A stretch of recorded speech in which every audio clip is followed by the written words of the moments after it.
spirituality, belonging, and the courage to be it. Has been suggested that every human being possesses an innate capacity for spirituality. Psychologist Lisa Miller, in The Awakened Brain, points to research indicating that a portion of our spiritual orientation may be inborn, while religion itself is largely shaped by culture and environment. At its essence, spirituality is the deep knowing that we belong, that we are not alone, and that life has meaning beyond our individual concerns. It is the experience of connection to one another, to nature, to the mystery of existence, and to what many call the divine. Research continues to show that kindness, gratitude, and a sense of connection are among the strongest antidotes to depression and despair. The degree to which we live in fear, feelings of not enough, and beliefs of separateness has a profound influence on the quality of our lives. When we experience ourselves as connected and supported, life becomes lighter. We are more able to meet uncertainty with courage and trust. Yet we live within a culture that often pulls us in the opposite direction. Advertising profits from dissatisfaction.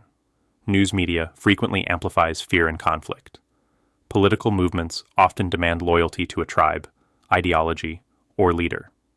Many forces compete for our attention by feeding insecurity and division. Spirituality invites us in another direction. It reminds us that we are enough simply because we are here. It encourages gratitude for the gift of being alive in this moment. It nurtures a sense of safety, belonging, and participation in something larger than ourselves. This may be one of the most important lessons we can offer our children. You are not alone. You belong. You are enough. Life itself is a gift. As spirituality deepens, so does our awareness of grace. We begin to recognize our interdependence with all life.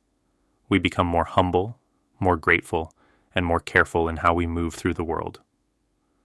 Religion can play a powerful role in this awakening. At its best, religion provides stories, rituals, communities, and practices that nourish a deeper sense of belonging. It can strengthen our courage in the face of suffering and uncertainty.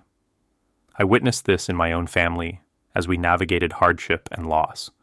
Faith provided a foundation that accepted impermanence and encouraged trust in something greater than ourselves.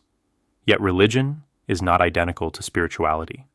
Religion often emphasizes beliefs, doctrines, and traditions. Spirituality points toward direct experience.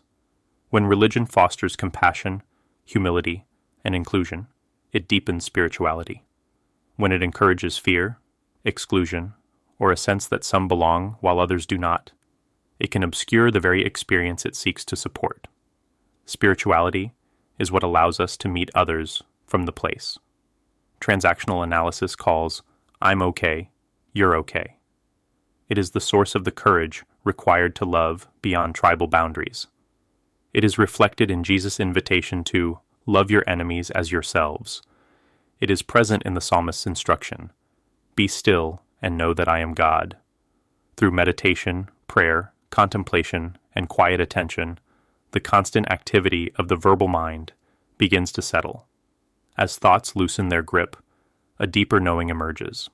We discover a dimension of ourselves that is not dependent upon status, possessions, achievements, or identity. We begin to experience directly what many wisdom traditions have pointed toward for centuries, that beneath the illusion of separateness, we belong to one another. This realization naturally gives rise to compassion.